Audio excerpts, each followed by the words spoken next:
রাজধানীতে piece international human রাইটসের আলোচনা সভা ও গুণীজন সম্মাননা 2025 অনুষ্ঠিত। দেখুন মাসুদ মাহতাবের পাঠানো তথ্যচিত্রে।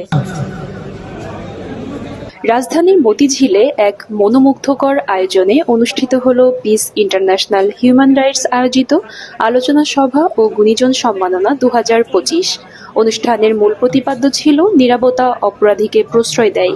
অনুষ্ঠানের সভাপতিত্ব করেন পিস ইন্টারন্যাশনাল হিউম্যান রাইটসের চেয়ারম্যান কামরুল কায়েস চৌধুরী এবং সঞ্চালনা করেন গ্রিনলিফ ম্যাগাজিনের সম্পাদক তসলিম হাসান হৃদয়। প্রধান অতিথি হিসেবে উপস্থিত ছিলেন সাবেক অতিরিক্ত সচিব অবসর ও মিডিয়া ব্যক্তিত্ব পীরজাদা শহীদুল হারুন। উদ্বোধক হিসেবে উপস্থিত ছিলেন জনপ্রিয় চলচ্চিত্র অভিনেতা ও চলচ্চিত্র শিল্পী সমিতির সিনিয়র সহসভাপতি DA তায়েব। বিশেষ অতিথি হিসেবে উপস্থিত ছিলেন doctor Anwaruzzaman, chairman world human rights organisation, Mohiuddin Amin, media ব্যক্তিত্ব কারু কৃষাণ হেলালুদ্দিন শিকদার, সহসভাপতি পিস ইন্টারন্যাশনাল হিউম্যান রাইটস, চলচ্চিত্র প্রযোজক মাহবুবা শাহরিন, ডক্টর ইয়াসিন আলী এবং জিসাস সভাপতি নাহিদ গুলনার ইভা সহ আরও অনেকেই।